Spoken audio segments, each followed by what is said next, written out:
tenho agora imenso gosto de cumprimentar a senhora Herculana Carvalho, que é filha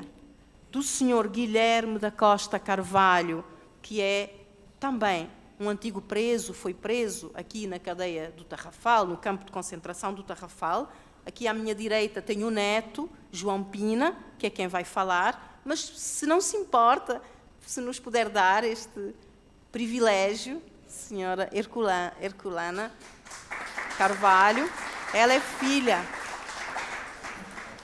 Eu recebi umas notas biográficas muito breves que foram recolhidas da obra de uma das obras de José Vicente Lopes, um jornalista, historiador, chamemos-lhe assim, um investigador que muito tem trabalhado sobre as questões aqui em Cabo Verde, sobre várias questões de natureza política. Lembro a obra Os Bastidores da Independência, mas, curiosamente, das muitas notas que recebi, depois passei à mão para me lembrar bem delas, ainda tenho do Sr. António Pedro Rosa, de outros que deviam falar e agora não estão presentes, mas não tinha qualquer nota de Guilherme da Costa Carvalho. E eu mandei uma mensagem à doutora Leida dizer, não tenho a nota de... Mas depois eu fui, logo, imediatamente fui pesquisar e, afinal, havia tanta coisa. Passei, assim, umas boas horas, porque era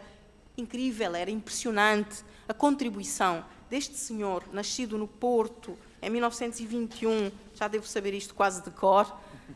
Sim, sei que tenho aqui algures. Guilherme da Costa Carvalho é filho de Luís Alves de Carvalho e de Herculana Diniz da Costa de Carvalho. Nasceu a 11 de junho de 1921, na freguesia de Bonfim, no Porto, Portugal. Há uma rua na cidade do Porto com o nome dele. E ele começou a atividade política ainda muito jovem. E em 1943, portanto com 22 anos, quando era estudante na Faculdade de Ciências do Porto, aderiu ao Partido Comunista Português. E depois ele era originário de uma abastada família, neste texto que eu li, mas há outro que diz de uma família milionária, há outro que diz que se dizia na cidade do Porto que eles tinham tanto dinheiro que poderiam atapetar ali a Rua de Santa Catarina, mais a outra, só com notas, já não sei de que valor, mas e há muitos testemunhos da generosidade da família, porque o pai era corretor da bolsa e então que tinham uma boa fortuna e ajudavam outras pessoas. Numa das coisas que eu li, dizia que quando ele foi preso várias vezes e faleceu cedo, esteve no Tarrafal, foi preso, e que quando ele saiu para vir para o Tarrafal, havia cerca de 200 pessoas no cais a acenar com lenços brancos, e que a mãe teria dito, meu filho nunca fez nada de mal, pelo contrário, ele sempre me diz, mãe, se alguém te bater à porta, à janela, e te pedir uma esmola, e tu deres, isto é muito bom, mas o que era mesmo bom é que ninguém precisasse de esmolas. Então, o que nós queríamos era que ninguém precisasse de esmola. E essa luta de uma pessoa que era uma pessoa abastada, que não tinha dificuldades financeiras, mas que se identificava e foi sempre um grande combatente pelos trabalhadores, pela liberdade, pela justiça. E foi preso tantas vezes que numa vida de 51 anos passou 16 anos e 6 meses na prisão. Isto é quase um terço da vida. Teve filhos e pouco tempo esteve com eles, porque, efetivamente, o que é muito interessante daquilo que eu li é que foi o único preso em 18 anos, o único português encarcerado neste campo de concentração que recebeu visita dos familiares. Os pais vieram visitá-lo e terão trazido, portanto, lembranças e outras coisas, e nessa ocasião foram visitar as campas, pediram permissão para visitar as campas dos presos já falecidos, colocaram flores e fizeram fotografias para levar, e depois em Portugal, no regresso a Portugal, andaram de terra em terra para mostrar aos familiares a situação dos presos. Então, terá sido um grande combate, e as fotografias revelaram-se como documentos preciosos, terão sido os únicos daquela natureza e tão completos que a mãe de Guilherme da Costa Carvalho conseguiu levar. Sei que nós falamos hoje de manhã, na vinda da praia, com a representante, com a responsável pelo museu, portanto, que amanhã também vai intervir, e podemos ver que estas fotografias, muitas delas, constam. E ela ainda me contou, a doutora Aida, não sei agora onde está, mas que as pessoas no regresso, a família no regresso, a mãe sobretudo, andou, ia levando as fotografias e fazia novas fotografias das pessoas em Portugal, dos familiares, e tentaram enviar de novo para o Tarrafal, dando continuidade a um processo, de facto, de preservação da memória, de combate por várias formas. E eu creio que a família de Guilherme da Costa Carvalho, que então só saiu da prisão em 73, 72 ou 73, porque realmente estava muito doente, estava tão doente que foi praticamente para não morrer na prisão, diagnósticos falhados, diagnósticos negados, e a família reconhece que, efetivamente, este é uma vítima clara do regime fascista e da repressão. E então, por isso eu tenho também um muito grato prazer de convidar o senhor João Pina, que é fotógrafo e que certamente retomou esta tradição já da família de preservar e de divulgar. É uma contribuição fundamental quando nós podemos partilhar as memórias. Então, a partilha de memórias, de manhã, quando falaram nesta sala, a senhora representante da Embaixada de Portugal e da Cooperação Portuguesa, creio, falou do auditório como um lugar de transmissão de memórias. É importante nós podermos ouvir o que as pessoas têm para dizer. Isto era muito da nossa cultura, das pessoas se sentarem para ouvir. Isto é fundamental em toda a humanidade, poderem partilhar as experiências e partilhar a memória. Esses testemunhos são fundamentais. Eu creio que vai ter coisas interessantíssimas para nos dizer sobre o que é possível fazer. De manhã havia uma citação, foi quando se falou da prisão da Angra, aparecia uma citação de uma vocalista que vai cantar amanhã no concerto, que é a Garota Não, e ela diz que se proibirem a música, nós vamos fazer uma canção sobre ela. Então há sempre, o senhor embaixador disse há bocado que as prisões também, o sistema de repressão, também traduz a ideia de que há uma resistência. Efetivamente é porque há uma resistência que progride, que a repressão se torna mais violenta, mais presente. E então nós podemos sempre ler nesse contraponto. Efetivamente é preciso continuar o combate e é preciso continuá-lo de muitas formas, inclusivamente na passagem da palavra. Eu convido, por favor, a fazer uso da palavra. Boa tarde a todos, obrigado. A mim incumbe-me a tarefa difícil de falar depois da Antonieta e do Luís e depois deste almoço maravilhoso, o que nos deixa a todos com um pouco de sono. Então espero falar de forma mais efusiva e talvez mais breve para vos contar um pouco do que me traz aqui e desta ideia de liberdade em memória. Ora, tal como foi dito, eu sou neto de Guilherme da Costa Carvalho e bisneto de Luís Alves de Carvalho e Herculana Carvalho, que visitaram aqui em 1949 e 1950 o seu filho e os restantes camaradas que estavam presos. Ao mesmo tempo, essas histórias foram-me sendo transmitidas, e daí a ideia da memória e da liberdade em memória, tanto pela minha avó, que ainda hoje é viva, como pela minha mãe, que está aqui presente hoje, e o meu tio, enquanto nós crescíamos num país, esse sim, democrático e livre, enquanto nós assistíamos à libertação ou à independência das antigas colónias portuguesas, uma das quais Cabo Verde, Angola, Guiné-Bissau e Moçambique, e São Tomé, naturalmente, mas eu cresci naquele limbo de pertencer a um momento que já não existia. Ou seja, falavam-me da história do meu avô, falavam-me da história dos meus bisavós, falaram-me da prisão da minha avó, e falava-se disto sem medo, e falava-se disto em liberdade. E não foi até muito mais tarde, quando eu já estava a terminar a escola secundária, que eu me reparei que estas histórias que me eram contadas em casa não me eram contadas na escola. Que é uma coisa que eu acho que também em Cabo Verde acontece muito pouco. Como é que se conta a história das independências, como é que se conta a história do fascismo, como é que se conta a história do colonialismo, como é que se conta a história da escravatura. E isto, para um jovem de 20 anos, 19, 20 anos, que recém estava a começar a trabalhar enquanto fotógrafo, teve um significado próprio porque eu tinha estas histórias à minha volta. Tinha o meu tio-avô que tinha passado anos na cadeia, o meu avô já tinha morrido, a minha avó ainda estava e está viva, e todos os camaradas deles e muitas outras histórias que eu conhecia de pessoas que tinham estado presas. E isso fez com que eu avançasse numa primeira análise em 2001 para tentar fazer um livro de fotografia e de histórias que se veio a chamar Por Teu Livre Pensamento e que terminou apenas em 2007 na sua publicação.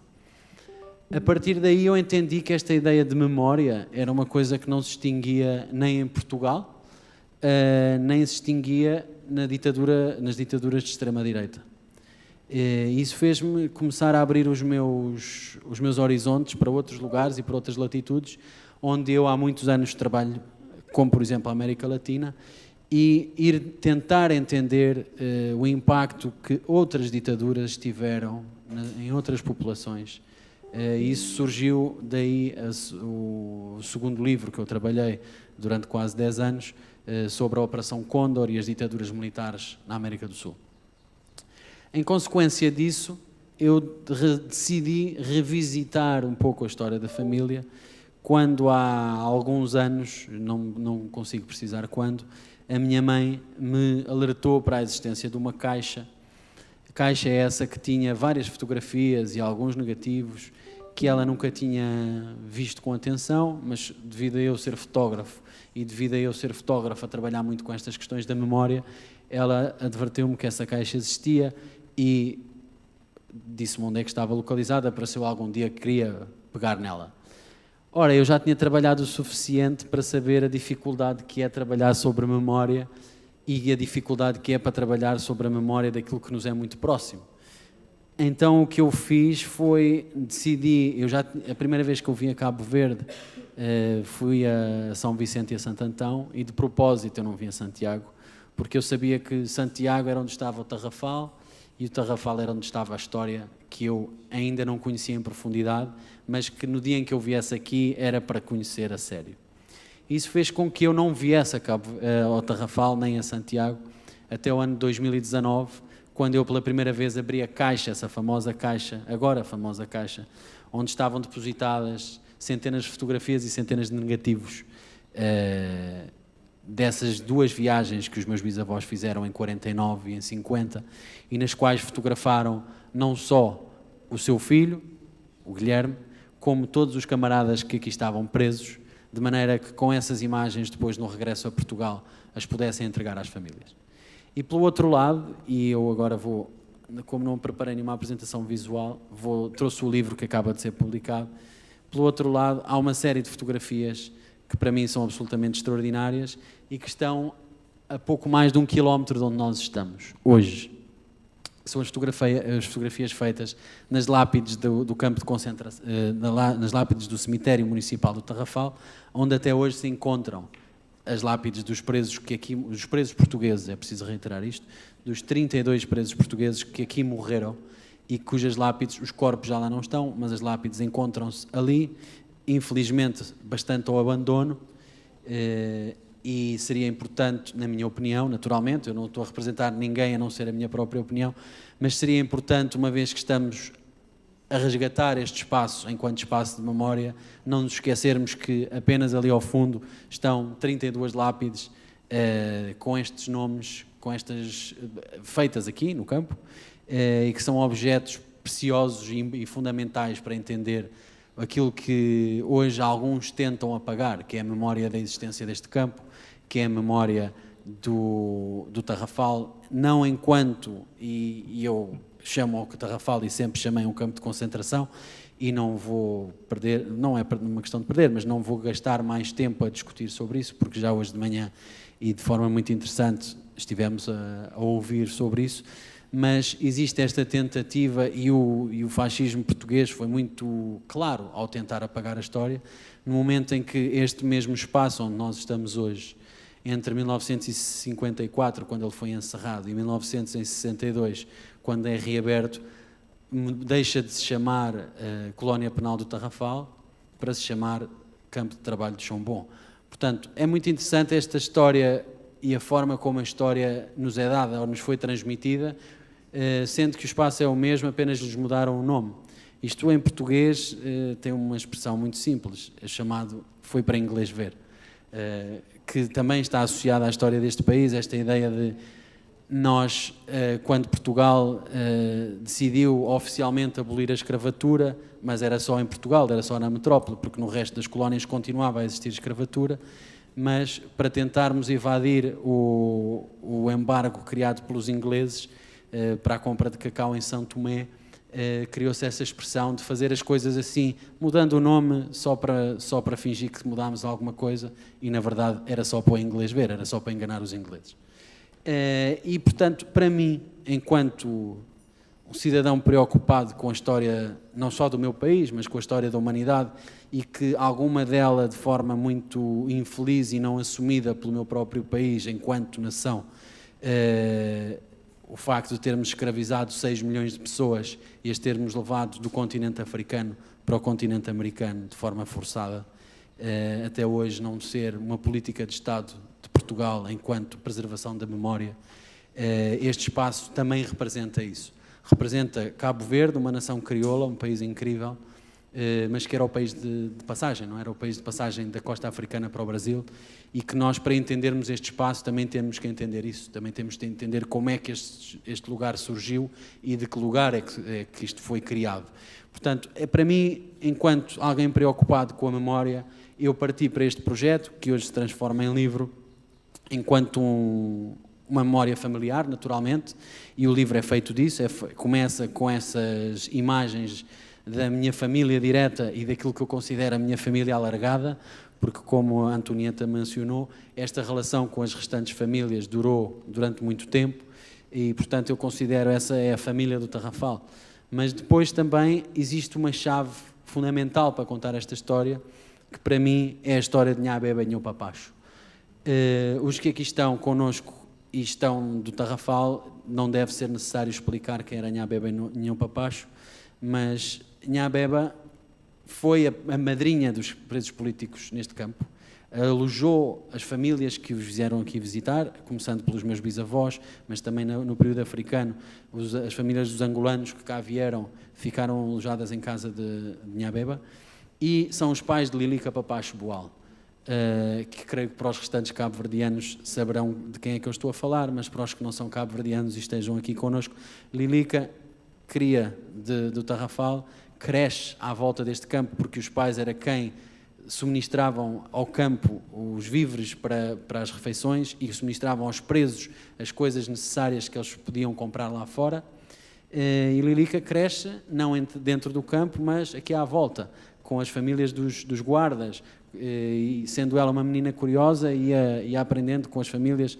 o que é que acontecia aqui dentro, e isto foi a tomada de consciência política da Lilica. Lilica é essa que, anos mais tarde, está em Portugal a estudar e faz parte da famosíssima fuga da Casa de Estudantes do Império, com o então seu, creio que já marido, Manuel Boal, e fogem primeiro para Paris, depois para a RDA e depois para Conakry. E Lilica tem um papel absolutamente fundamental na história da libertação de Cabo Verde, tendo sido ela a diretora da escola piloto, a escola que treinava quadros e treinava os órfãos dos combatentes do PAIGC mortos pelas forças coloniais portuguesas.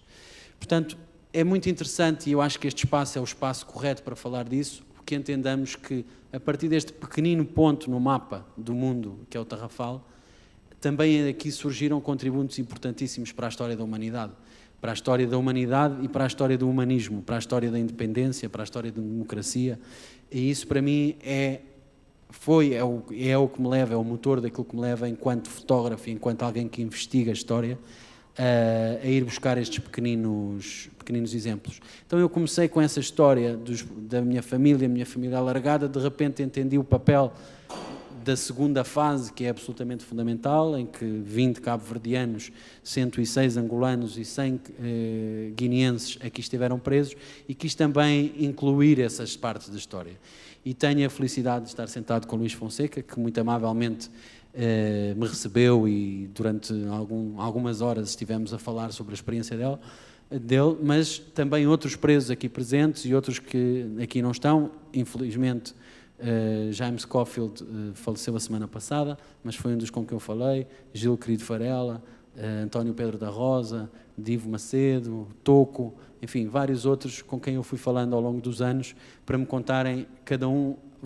a sua história, que nos ajuda a entender melhor os episódios que levaram aqui, ou que trouxeram aqui tanta gente. Mas eu também desafio, ou seja, digo o seguinte, este também foi um espaço, e este não só o Tarrafal como um todo, mas as prisões políticas, de uma enorme aprendizagem. E isto é alguma coisa que eu aprendi logo desde o meu primeiro livro, mas também neste último livro que eu fiz, que tem a ver com as pessoas que aqui estavam presas, não se deixavam prender, prendiam-lhes o corpo, não lhes prendiam a alma. E usaram, e o Luís é um exemplo disso, o tempo que aqui estiveram para ensinar e para aprender, e para ensinar e para aprender muito. Eu tenho um tio-avô que já faleceu, que passou muitos anos em Peniche e que em Peniche aprendeu francês. O meu avô que aqui esteve, eu estive a ler correspondência e o livro tem uma parte dessa correspondência, recebia e fazia questão de distribuir naturalmente. Havia uma pequena biblioteca aqui dentro, recebiam livros e partilhavam o conhecimento. Ele queria aprender italiano e então pediu um dicionário e depois alguns jornais e algumas revistas, e esse conhecimento ia circulando. E o meu tio-avô, o meu tio Ilídio, em Peniche, ele era alguém que era um operário, tinha a 4ª classe, e em Peniche, após tantos anos presos, aprendeu francês. Portanto, as pessoas não se deixavam encerrar aqui. Este era o regime, encerrava-lhes os movimentos, mas não lhes encerrava o pensamento. Isso para mim é uma coisa muito importante. E depois há uma pequena, eu escrevo no livro sobre isso, portanto não estou a fazer nenhuma inconfidência, mas a história do Luís Fonseca e da prisão da cadeia central da Praia também tem uma particularidade interessante. É que, apesar de ele lá ter estado preso 2 anos, quase como José e a Virgem Maria, nasceu-lhe uma filha enquanto ele estava preso. Portanto, isto é uma espécie de passar a bola aqui de ping-pong para convidar o Luís a contar como é que esta vida existia. E claro que a vida dentro do campo e na cadeia central da Praia, calculo que fosse muito diferente, e é importante também frisar que há momentos muito diferentes na vida do campo. Tanto, e isto é muito importante de frisar e de referir, entre 1936, quando o campo é aberto, até 1945, que é o final da Segunda Guerra Mundial, o campo de concentração do Tarrafal sofreu momentos muito, muito, muito difíceis. A começar pelo simples facto que nós estamos aqui e estamos com as janelas abertas e com alguns ares condicionados ligados e estamos cheios de calor. Imaginem só que há 80 anos atrás não existia água neste campo. A água tinha que ser trazida pelos presos com latas de 20 litros cada um às costas, de fora do campo, cerca de 1 quilómetro de onde nós estamos, e caminhavam até aqui. Portanto, o preso que ainda não estava doente era quem tinha incumbido a função de ir buscar água e trazê-la, que naturalmente desidratava mais do que a água que trazia. Portanto, isto era uma das várias formas de tortura permanente. A outra era a ideia de campo de trabalho. Aqui as ameias que nós estamos a ver à volta deste campo foram levantadas pelos presos que picavam pedra ali ao lado, ou entre o campo e o estádio, há uma pedreira de onde foram arrancadas as pedras para construir estas muralhas. Portanto, não é importante que nós tenhamos a consciência de que estamos aqui dentro, hoje, com a liberdade de podermos falar sobre isto e de estar em desacordo, mas perceber que o esforço que existiu aqui, o esforço de sangue, suor e lágrimas, como assim aconteceu, o período muito, muito duro foi este, entre 1936 e 1945. Foi citado aqui um diretor, que também era conhecido como Manuel dos Arames. Há vários outros, que todos eles quase todos eles eram muito ferozes, tinham um passado militar e achavam que isto era um campo militar. Essa equação começou-se a alterar em 1945, quando, no fim da Segunda Guerra Mundial, é enviado um novo diretor para este campo, que ele próprio era um capitão da PIDE, mas que era alguém que foi enviado, capitão Pratos da Silva, foi alguém enviado com uma preocupação de criar algumas melhorias na qualidade de vida dos presos, entre as quais a água, cujo Bento Gonçalves, secretário-geral do Partido Comunista, já tinha arranjado um sistema, que são os carris que vocês veem na entrada do campo. Esses carris vinham do poço até aqui, puxados a bois, precisamente que os homens não tivessem que trazer cada um uma lata de 20 litros de água, mas fossem trazendo os bois, um carro de bois, essa água. Enfim, ao longo dos anos as condições foram-se alterando, não diria que foram melhorando substancialmente, mas e isto é importante ir ao cemitério para entender isto. A última pessoa que morre neste campo, na fase portuguesa, acontece em 1948. Portanto, até 45 morreram a maioria dos 32 e depois, salvo erro, em 48 morrem mais 2 pessoas. Isto é um contexto importante para explicar como é que era possível, ou como é que foi possível os meus bisavós cá virem em 1949 e 50. Não bastava terem dinheiro, não bastava terem conhecimentos, era também um momento em que as condições, ou a ideia do campo se começou a abrir para que se tornasse isto um bocadinho menos pesado. E isto é a minha interpretação dos factos, foi em consequência disso que lhes foi dada a autorização para virem visitar o seu filho e para serem feitas estas fotografias. Enfim, tudo isto para dizer que hoje estamos em 2024, o mundo, não é preciso fazer grandes introduções, o mundo vive tempos complexos, mas tempos em que a palavra tarrafal quer dizer várias coisas, dependendo de onde é que nós somos, não é? Para mim, enquanto uma criança nascida em democracia, Tarrafal significava, através da minha família, o lugar para onde foram enviadas tantas pessoas e em que algumas delas morreram, e é preciso também frisar que morreram aqui 32, mas no regresso a Portugal morreram muitas mais, porque há muitas vezes casos como, por exemplo, o Hermínio Martins é enviado para Portugal com uma tuberculose, portanto, era para não morrer no campo, foi enviado para Portugal e morreu em Portugal. Como eles, há vários outros casos. Portanto, essa contabilidade nunca foi feita para saber quantas vítimas reais o Tarrafal teve. Temos este número dos 32, mais os 2 angolanos, mais os 2 guineenses, que prefazem 36, mas o número é claramente superior. Nem que não tivesse, nem que não fosse, bastava alguém morrer aqui à guarda do Estado português, que isso em si já era um crime. Mas, enfim. E enquanto nós estamos aqui a discutir esses crimes, existem,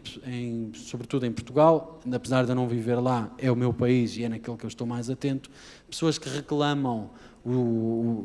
a memória do Tarrafal enquanto lugar para enviar as pessoas que nós não queremos lidar. E um deles eu não vale a pena citar o nome, mas é um dos líderes da extrema-direita em Portugal, que há uns meses, talvez um ano, criou um tweet, que agora se chama X, em que dizia que o Tarrafal deveria ser reaberto para enviar pessoas acusadas de pedofilia, por exemplo. Portanto, é interessante como é que este espaço, que tem vários significados em Portugal, em Angola, na Guiné, em Cabo Verde, como sabemos, há 3 Tarrafais, este é o Tarrafal que os portugueses conhecem, mas há o de São Nicolau e o de Santo Antão, e estas pequenas coisas têm significados diferentes. Eu termino o livro, uma das últimas imagens do livro é com uma fotografia de uma das iaces que fazem a Praia Tarrafal,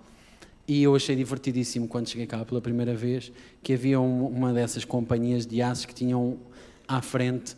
um símbolo que dizia I love Tarrafal. E para os cabo-verdianos isso é o mais normal, não é? Era uma forma de chamar a atenção para a carreira para Tarrafal. Para mim era estranhíssimo, tipo, como assim? I love Tarrafal. Mas claro, o significado para o cabo-verdiano de Tarrafal é aquela praia maravilhosa que está ali atrás, são estas pessoas incríveis, é a paródia, é o Santo Amaro, enfim, é toda esta convivência que aqui existe, no qual este campo está inserido, e é muito importante que tenhamos consciência e que preservamos isso. Portanto, quando falamos de memória e liberdade em memória, para mim, trata-se não só de falar deste momento que é fundamental que conheçamos, enquanto este campo foi usado como campo de concentração para antifascistas e anticolonialistas, e ao mesmo tempo inseri-lo na história deste país, inseri-lo na história dos demais países que aqui estiveram representados e também inseri-lo no contexto paisagístico de onde nós estamos, do Tarrafal, do Chombom, da Serra da Malagueta, e entender porque é que Salazar manda construir aqui um campo. Enfim, este era o contributo que eu queria dar, mas acho que mais interessante do que eu falar é conversarmos todos.